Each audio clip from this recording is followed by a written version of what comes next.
Welcome to Speed Vector, the podcast dedicated to the art, risk, and obsession of speed flying. I'm your host, Victor Garcia, speed flyer, skydiver, cinematographer, Navy veteran, and full-time gravity junkie. Every week, we dive into the lines we fly, the gear we trust, and the stories that push us past the ridge and into the void. Whether you're just learning to launch or chasing the perfect line, this is where speed flyers come to connect, learn, and stoke the fire. This is Speed Vector.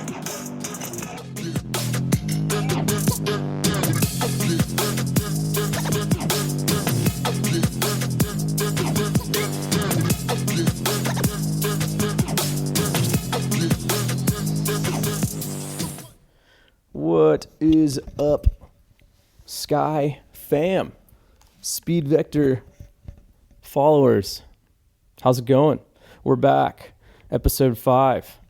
This is, I think, the second episode in a series that I forgot to talk about last episode, episode 4, where I'm going to dive into basically talking a little bit about every wing that I have experience flying. So whether that's, a couple of flights or a couple hundred flights, I want to dive into these specific wings, their characteristics, their mannerisms, what they're like, to kind of deal with and how they fly.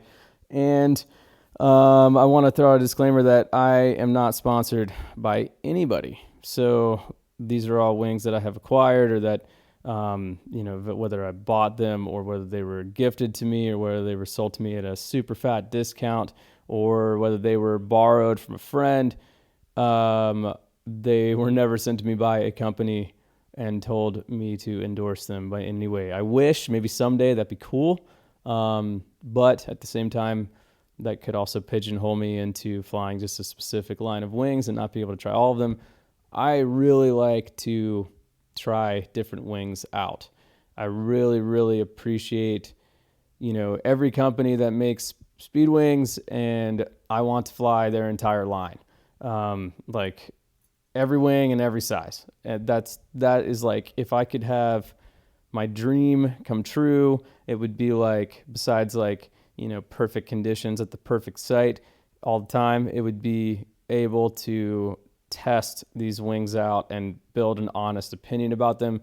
Maybe someday with this podcast that will be a thing because, as I do this, I'll get better at speaking on things, and maybe, just maybe, these companies will see value in that, because when I was first starting in the sport, there was little to no information regarding, the wings, their mannerisms, characteristics, and I was coming from skydiving, so I had a pretty solid knowledge of canopy piloting and how wings feel and how different shapes and sizes affect the experience. And it's the same thing in speed flying and speed riding. It's just, if nobody talks about those experiences, then you kind of have to just pull the trigger on something and then figure out what you like.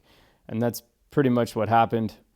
I started my speed flying journey on a 15-meter Swing Spitfire 2 Plus, which is a wing that is designed almost exclusively for speed riding. And the reason that it is different is just it's trimmed a little bit steeper. They're designed to be skied with, so it's got a shorter line set typically, and maybe a little bit lighter material, which is good and bad. Depends on your perspective and kind of what you're used to. And they also they don't foot launch very well, because they're designed to be done with skis on. So you're going down a hill, you're not really worried about generating enough forward speed to get off the ground if you want to, and the cool thing about wings that are designed for speed riding in general is that they do stay connected to the ground pretty well if you want it to. So obviously not a great wing to learn on. I already had experience though, which was helpful. If I could go back, maybe I would have gotten something a little bit different. But at the end of the day, it's all good. I put a couple hundred flights in that thing and then sold it, and all was well. So But with that being said, that leads me into the wing that I'm going to talk about today, which is the Level Wings Fizz. It is marketed as a wing for every rider, and the emphasis on that is rider. It doesn't say every flyer, because this wing is almost exclusively, I would say probably 80% speed riding, 20% speed flying. Now, let me just back it up for a second so you understand the nuance here for anybody that might be new to this realm. Speed flying and speed riding are very different and also the same thing. So what is speed riding? Well, speed riding specifically is where you are speed flying with skis on. It basically opens up skiing in a whole different realm, because you have, the wing is over your head, you're flying the wing and also making a ski descent down a mountain. Now, that can look a bunch of different ways. That could just be like you're at a ski resort in Europe or in the backcountry in the US, and you are in a very snowy place, and you can't foot launch because you're going to be in waist deep snow, because you'll just post hole through. Your feet will punch through the snow. You won't be able to run, right? So that's one thing. It does make launching easier in some regard and harder in others. I'll do a whole other episode on speed riding and kind of my experiences with it and how different it is. It's a different episode. I do want to just talk about the Level Wings Fizz today, but it is important to understand the differences in the vocabulary and what I am saying. So speed riding, you're doing it with skis on. You're speed flying with skis. Speed flying is the same thing. You just are removing the ski from the equation, or the skis from the equation. What does that entail? That entails foot launching. So meaning like you're getting the wing over your head, you're taking off running if there's, the conditions, dictate that and the terrain, and you are taking flight based off of your own ability to run fast enough to get to that airspeed where the wing is pressurized and you are getting off the ground. That also entails that you are landing on your 2 feet. So, you're coming into land and you're, doing your whole thing, and you get to the end of your flare and your feet touch the ground, you run, or you do a tiptoe landing where you're just in one spot and you're good. Versus speed riding where your skis are on the whole time, and you launch, you fly your line, or you fly and ski your line, and then you land on your skis in the same manner that you'd be landing on your feet. You are just now skiing again. So 2 differences there. The Level Wing Fizz is marketed and designed for speed riding in mind. Like, that's kind of the point of this wing. Now, it is my experience with it. I have a 10-meter Fizz. I have the original Fizz. There is a Fizz 2 that came out, I think, last year. They did make some changes to it. I'm on their website looking at it, and I think one of the only things they changed was like something to do with the cells, and how I think it's a little bit more downward facing, so it just stays like the cell openings are a little bit more downward facing, so it stays pressurized at like a broader range on the lower end of the airspeed spectrum. So like if you're going really freaking slow and your wing gets mushy and like it's not super pressurized, it's not like rigid and like responsive, I think the level, or the Fizz 2, has a higher threshold for lower speed.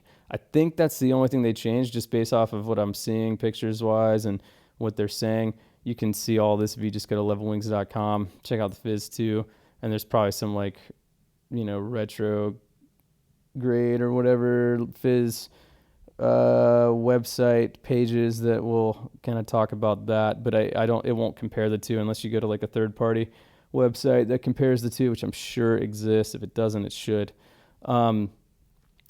Some key points with the Fizz 2. So it is a stubby little looking wing. It's honestly, like, looks wise, it's the smallest wing I own, even though I have a 9-meter Rapidos, which is a whole meter smaller. So it's significant. That's significant. It is significantly smaller, but it is like wingtip to wingtip quite a bit longer, and then leading edge to trailing edge quite a bit shorter. So it's like a skinnier, longer wing. The Fizz is a little bit fatter looking, like it's stubby. So I know I'm like saying this, there are like technical terms for all of this. I'm just trying to dumb it down as much as I can because it's easy to get lost in the terminology sauce. You know, if you don't understand what chord line is or what aspect ratio is, it's like, wait, hang on, what does that mean again? Okay, whatever. We're just going to say wingtip to wingtip is shorter on the Fizz, and leading edge to trailing edge is longer. So it's a wider looking wing. I mean, it's wider like nose to tail, right? So it's fatter looking. The other difference too is that the line set is quite a bit shorter. So like my 9-meter Rapidos has a short line set because it's a 9-meter, but by comparison, it's actually quite a bit longer. And there's pros and cons to that. With the Fizz, because it's got speed riding in mind, those short line sets are nice because when you are speed riding and you're skiing, you know, and you're flying at the same time, when your skis are on the ground, you're making a turn. Let's say you're making a right-hand turn. With a short line set, what happens is that wing has less of a tendency to lag. And what do I mean by lag? Well, you initiate that right turn with your skis, you know, your head's looking right, your chest is going right, your feet are your legs are following you, your skis are coming around. With a short line set, that wing, that right wingtip, or the right and the left wingtip are going to mirror you. They're going to follow you around. It's not going to lag. With a longer line set, there's a tendency, if you're not like really up front and on it, like meaning you're giving it that right brake input, like before you initiate your turn, you almost are like leading the wing, like you are following the wing at that point. If you don't do that with a longer line set wing, it's going to delay the turn and you'll end up in a scenario where you're kind of crossed up. So like you're turning right, but the wing is still kind of going in the direction it was going before you initiated that turn. And it can create problems. Instability, if you're going fast, it can collapse. It can yank you. You know, if it's a really small wing, it's got the potential of just full on collapsing and then turning into a ball of crap. And then you're all tangled up in your lines and your wing with, you know, sharp ski edges and stuff. It's not ideal. So the shorter line set makes for a more responsive wing, like edge to edge. So like the roll axis of it. So, you know, your right wingtip and your left wingtip, if you can picture like, you know, you're standing in one spot and you're bouncing the right wing tip off of the ground and then you're bouncing the left wing tip off the ground, like back and forth, you know, kind of like a pendulum and a clock. That is greatly increased in responsiveness, that roll effect.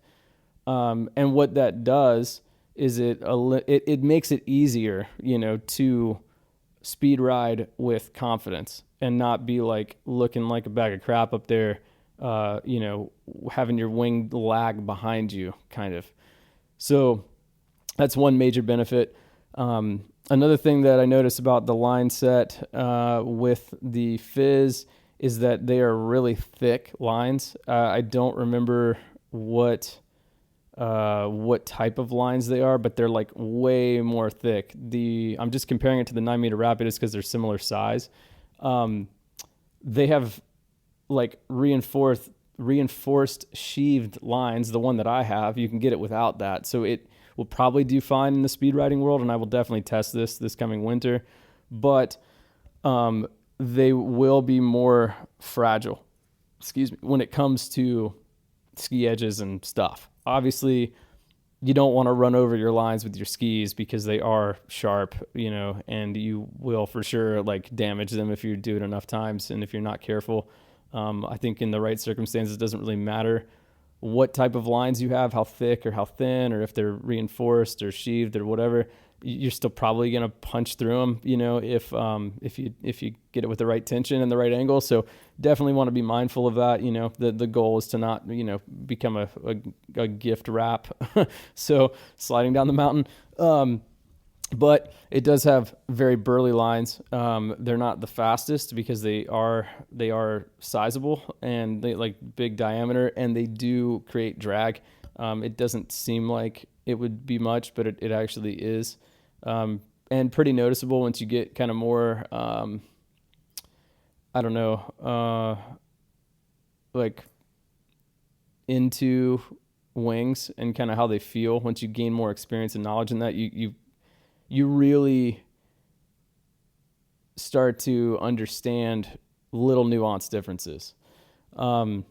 Anyway, I digress. Moving down to the risers, this is in the paragliding world, they call it a two-liner. In my world, it has two risers instead of three. So like your traditional typical Speedwing, the Rapidos, the R3, the R3X, other Speedwings from Level, most Speedwings have three risers on each side. The Fizz has two. I think the reasoning for that is it just simplifies like everything when it comes to launching, and just like clipping in and stuff. It's just very simple because you're not looking at three risers on each side. You're looking at two. So you've got your fronts and your rears. It's same thing in skydiving. Skydiving canopies all have two risers on each side. Similar concept. I do not know, and I will have to look this up, if you can fly on rear risers with the Fizz. I imagine you can. I just imagine that it's a little bit touchy, just because, when you have a three riser group, when you're pulling on the rears, you're also pulling on the B's. So you're pulling on the C riser. It's, A's the front, B's the middle, C's are the rear. And it's, you got some play in there, you're not manipulating the B line set, within that riser group as significantly as you would be in a two line or a two riser setup, because, they're directly connected to where the B's would be and the C's. So I would look that up. I've never tried it. I've only flown on toggles, and honestly, it feels really good on toggles. So I'm just going to keep flying on toggles. Also, when you're speed riding, you need that like quick input, and you get a lot more response out of brakes on any wing. It doesn't matter what it is, unless we're talking about, the reflex risers from Flare or any kind of parakeet. That's a whole different realm. We talked about that last episode. I won't dive into it here, but we're talking about a traditional setup, or your typical setup. If you're flying on rear risers, it's a much more delayed response. On smaller wings, it's not, but even still, if you compare it to brake input, it is a lot more delayed, or it's just less pronounced. It might not be delayed by any means, but it is less pronounced. So I'm flying on toggles with this thing. The cool thing too about these toggles is that they are asymmetric. It's really hard to put them on the wrong way. They are designed to be hand through, like put your hand through it, and then there's actually a ball, like a plastic ball that's at the top of it that is then tied into your brake lines, or your brake lines are tied into it rather. And it's very ergonomical. It feels good. It's very like solid. Like you just like feel it. You're like, yeah, like this is a really good toggle setup. Honestly, from your typical Speedwing side of the house, these are my favorite toggles. Sorry about that. Had a little technical issues, but all is well now. We are back in the business, back in the game, and we're recording. So here we go. What was I talking about, man? I was on a rant. Sorry about that. Anyway, so yeah, I was talking about the toggles. These things are sweet. I honestly, if I had, I don't know, the more of a desire, I guess, I would probably put those toggles on like everything that I fly that isn't a parakeet, because I really like the asymmetricalness of it. I like that it's really hard to mess up, how you like slip your hand through. And I really like that there's a hard ball, like that's sizable to hang on to. I kind of put the ball between like my pointer and middle finger, and from like above, so the brake line is running between those two fingers up, and I have a lot of control that way. It feels really good. Anyway, the Rapidos doesn't have anything like that. It's literally like a 550 cord loop, that's like got like a design, like it's like a pattern. If you know what I'm talking about, they have these like 550 cord bracelets with the snaps that are supposed to be like, emergency 550 cord. Like God forbid you're like out in the bush somewhere and you need some 550 cord. You got this sweet little bracelet. It kind of looks like that. It's just it doesn't have anything above it. So there's just like a little grommet thing, and it's tied through that. I don't even know if grommet's the proper term for this little piece of hardware, but it's tiny, and there's not that much to grab onto. So it's kind of an odd toggle. It's almost like you almost want to fly it like you would like a skydiving parachute, where you don't necessarily fish your arm or your hand through. You just kind of hang on to it with your fingers. I haven't flown it that way because that's not how I like to fly speed wings, but it is like kind of I literally end up pinching the like the top or the very bottom, I guess, of the brake line that attaches to the toggle itself with my pointer finger and thumb. And it's just odd. It's just kind of like something's missing there. I know they changed that, Ozone did, for the R3 and beyond, but anyway, we're not talking about the Rapidos today. We'll talk about that on another episode, maybe the next episode. But yeah, the Fizz. So I've done probably 10 speed ride days with it, and I don't know, maybe 10 total laps foot launched. I don't fly it that often. I will say that the few times I have flown it, there was a little bit of wind coming up the face when I was foot launching it. Speed riding is not as critical, although trying to launch in a tailwind, regardless of whether you're on skis or not, is a challenge. The thing is ground hungry for sure. Now, granted, I fly a 10-meter Fizz. I weigh 160 pounds. My all-up weight is 175. That's 80 kilograms for those metric folks out there.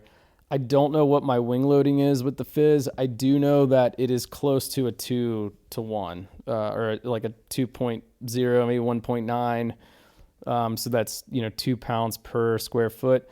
That is a relatively heavy wing load. Not really, but it's not in the beginner category. It's more in the like advanced and beyond category, because when you get to heavier wing loads, you're flying faster for sure. It's not a big wing to begin with, so you're going to be flying fast regardless, but you're flying faster. The response from the wing to any input that you give it is going to be very pronounced and quick. Because the Fizz is designed for like your beginner speed riding pilot, it's not incredibly touchy. I would say, like, just to compare it to what we've been comparing it to, the 9-meter Rapidos is a very touchy wing. You pull on a toggle and you feel it instantly. You do a weight shift and the wing is responding instantly. There is no wasted energy in that thing. The Fizz has a little bit of a buffer in that, like, the brake range is a little bit longer. You have to give it a little bit more input with your hands to get it to do what you want to do. But we're still splitting hairs here because we're talking about a very small amount of movement, of input rather, to get the wing to do what you want it to do.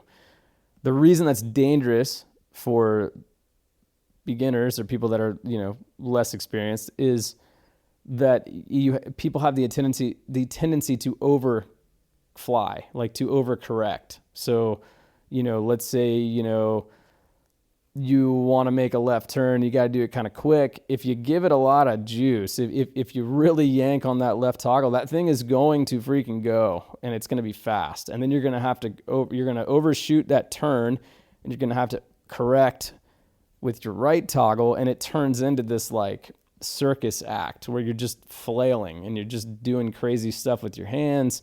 Your body position's all out of whack. Your weight is probably not in the right spot. Like you're in order to be like smooth, you gotta be in sync. So what does that mean? Like your hands and your body weight have to be in unison. Sorry, one of my dogs is throwing a temper tantrum right now.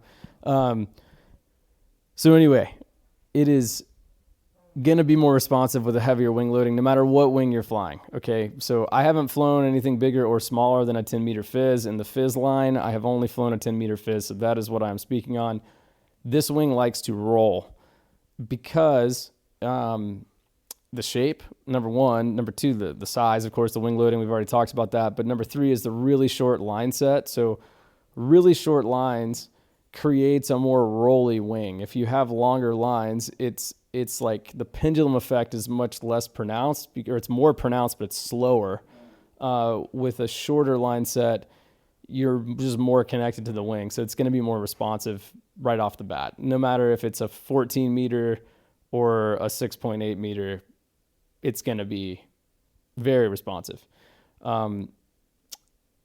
Well, actually, there's no 6.8 meter Fizz. There's an 8.5, a 10, I think like an 11.5, then like a 13 point something, and then like a 14 point something, or a 16, I think. So there's a pretty good range of sizes that you can choose from. Obviously, if you are truly a beginner speed riding pilot and you're new to speed flying in general, you want to be on a bigger size. You want to be flying the like 14.5. I wouldn't go down much below that. It's just going to be more fun, a lot safer too. The last thing you want to do is like launch a small speed wing and not know what you're doing and like overcorrect and get hurt, or maybe you make it all the way down, but it scares you so bad that you just don't want to fly anymore. I talked about that, I think, on the first episode or the second, maybe the progression episode, just not downsizing too quickly. Talking about this wing in a like a ground handling format, or ground handling perspective, it is by far my favorite wing to kite.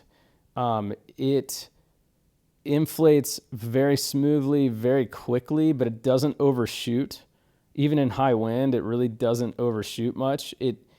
You can like, even on like a kind of a lighter wind day, like 10 miles per hour, if it's laminar or even not, you can get that thing up and it'll just park itself right over your head.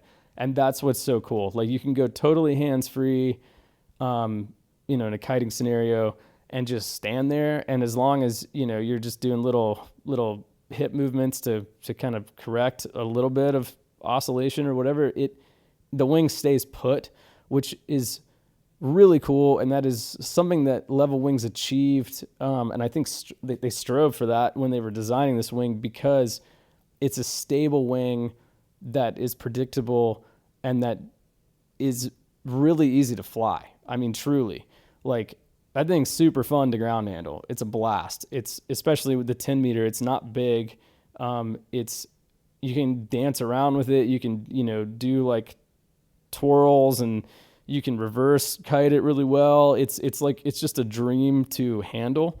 And it's really hard to get yanked because it's so small. Obviously, if you had a bigger one, and it was super windy, you might be at risk for getting yanked around and drug and whatever. But in the smaller size, it's like quite fun. And it's responsive, but it's not over responsive. It reacts, but it doesn't overreact.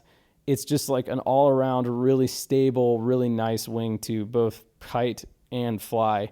I wouldn't, if this was the only wing I had, whatever, that's what I would use all the time. But like during like the summer months and then, in the fall, when I'm not speed riding and I'm just purely foot launching, speed flying, right? I wouldn't grab this wing, I don't think.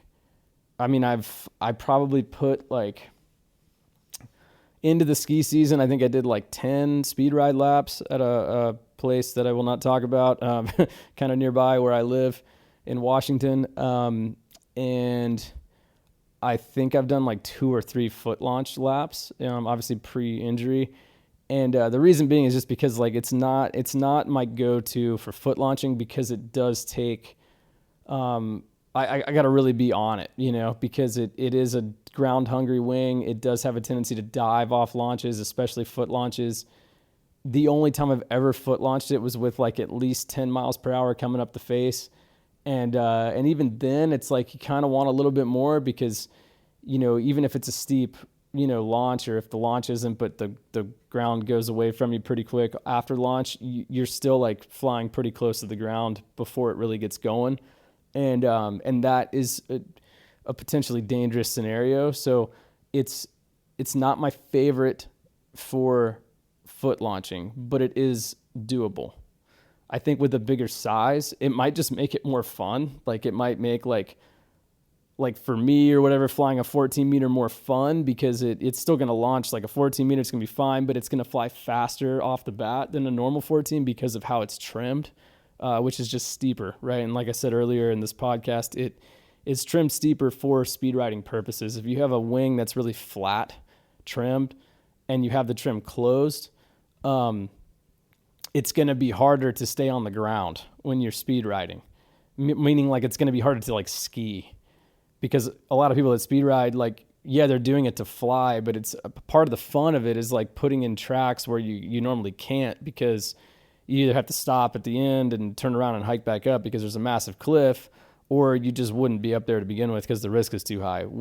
In a speed riding scenario, you can literally, in theory, put tracks in places where nobody has, because without a parachute, it wouldn't be possible. It wouldn't be survivable, because if you go off the end of a 300-foot cliff, without a parachute, you're not going to fare well. It's not going to be good, So it opens up the door to put in lines where people normally cannot, which is really cool. And that's kind of, I think, how the sport kind of originated. I mean, it originated in France from a speed riding perspective. The first speed flights were actually speed rides. Different episode altogether, like I said, but it's really cool. The Fizz, really cool wing. I'm excited to try the Fizz too. I haven't had the ability to yet, but I want to, because I'm curious if it feels different. I also want to fly the 8 meter, or I think the 8.5, like the smallest size. The 10 meter is cool.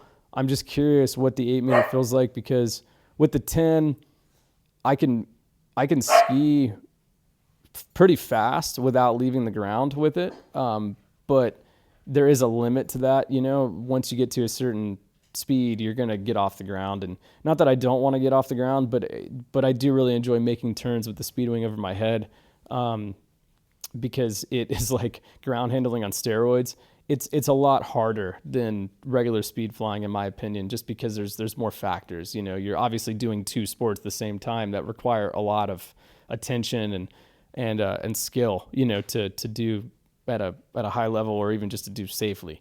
So it's a fun challenge.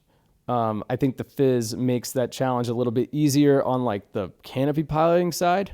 Obviously, you still have to know how to ski, and ski pretty well to be able to like not think about skiing and just manipulate your wing.